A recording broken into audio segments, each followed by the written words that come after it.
జాతక జ్యోతిష్ శాస్త్రం మొత్తం ఖగోళ శాస్త్రం, మానవ జీవితానికి సంబంధించింది కాదది. మొత్తం సమాజ జీవితానికి సంబంధించింది, మొత్తం భూమండలానికి సంబంధించింది. అతివృష్టి, అనావృష్టి, అష్టగ్రహ కూటమి, సూర్యగ్రహణం, చంద్రగ్రహణం, ఏ పంటలు ఏ కాలంలో పండతాయి, ఇవన్నీ చెప్పడానికి జ్యోతిష్ శాస్త్రం. కానీ నీ చెయ్యి నా చెయ్యి, నీ మూతి నా మూతి చూసి చెప్పడానికి కాదది. దాన్ని అలా చేసేసారు మహానుభావులు, వారికి నమస్కారం.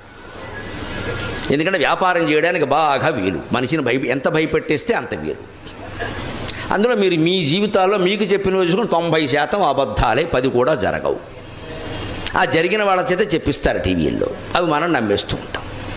జరిగే అవకాశం లేదు. జ్యోతిష్ శాస్త్రం సమిష్టి జీవితానికి సంబంధించింది తప్ప వ్యష్టి జీవితానికి సంబంధించింది కాదు. వ్యష్టి జీవితం మీద ప్రభావం ఉంటుందండి. ఈ ప్రాంతం అంతా వాన కురిసినప్పుడు అందరి మీద పడుతుందండి, కానీ గొడుగేసుకున్నవాడి మీద పడుతుందా? కొందరికి 2 చినుకులు పడగానే జలుబు చేసేస్తుందండి. ఒకడు